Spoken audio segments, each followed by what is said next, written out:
Tapi juga ketika kita membaca kitab Wahyu, saudara-saudara, kita diingatkan, disadarkan sungguh-sungguh bahwa perjalanan kita di dunia ini adalah sebuah peperangan. Jadi torang jangan berpikir torang hidup santai.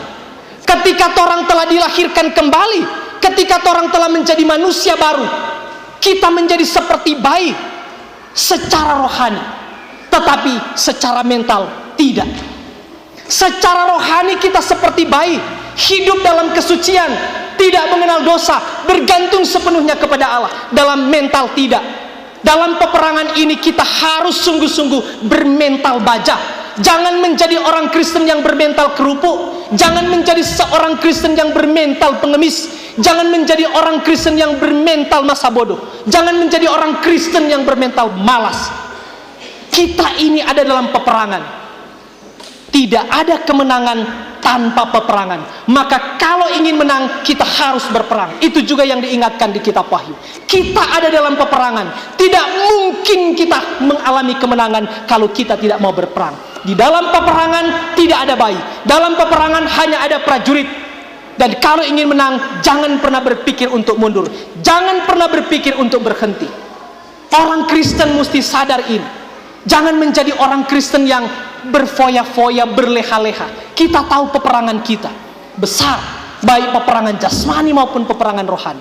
Peperangan jasmani melawan kemiskinan, melawan kebodohan, melawan penyakit-penyakit sosial. Karena itu apa yang harus kita lakukan dalam peperangan ini? Jangan malas, jangan masa bodoh, jangan percaya-percaya takdir. Yang kedua, Paulus bilang kita ada dalam peperangan rohani, melawan kuasa-kuasa dosa, melawan kuasa iblis yang jahat. Maka apa yang harus kita lakukan?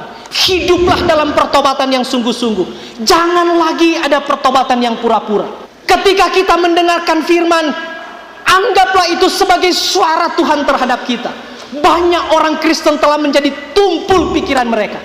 Dikritik, ditegur, juga tidak mau berubah. Tidak mau bertobat secara sungguh-sungguh. Sampai satu kali ada ini om, memang tukang tipu, so terkenal tukang tipu. Banyak orang so sumpah-sumpah dia supaya lekas mati karena penipu. Tapi waktu akhir-akhir hidupnya dia dapat sakit. Dia dapat sakit sekarat luar biasa. Lalu dia panggil tuh tamang-tamang tuh orang-orang yang dia pernah tipu. Dorang pikir dia katuk semua mati, semua minta maaf, semua bertobat.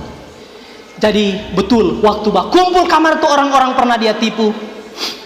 Pernah dia bawa utang akang tidak bayar, pernah dia pinjam akang doi tidak bayar. Dia bilang begini, kita semua mati, kita minta maaf, kita sobat dusta. Selama ini kita ada tipu-tipu, kita komang meminta maaf. Kita soalnya tidak mau bawa tipu, kasih ampun jo akang.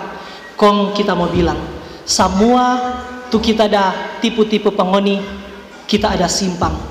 Mar sebelum itu ngoni mesti kasih ampun pak kita. Iyo, orang mau kasih ampun.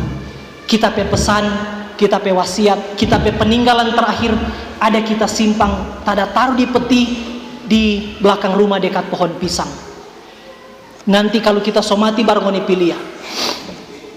5 menit kemudian matilah bapak itu dan rame-rame dorang pilih ya. Apa kata tuh dia ada setinggal? Dorang pi buka betul ada peti. Pe buka kamar itu peti, di dalam peti ada kertas. Apa ada tulis? Sorry, ini tipuan terakhir. Kurang ajar orang begitu. Sampai matinya tidak bertobat, sampai mati penipu. Sorry, ini tipuan terakhir. So mati bakuriki lewati. Maksud saya menggambarkan, mari kita kembali pada hidup yang benar. Orang yang tahu Tuhan mau datang kapan. Yang Allah mau adalah dalam peperangan ini kita juga hidup dalam pertobatan. Saya selalu punya prinsip, sejelek apapun masa lalu kita, masa depan kita masih bisa ditata. Sebobrok apapun masa lalu kita, masa depan kita masih suci. Tuhan sedang menunggu kita untuk hidup dalam pertobatan, hidup dalam kekudusan.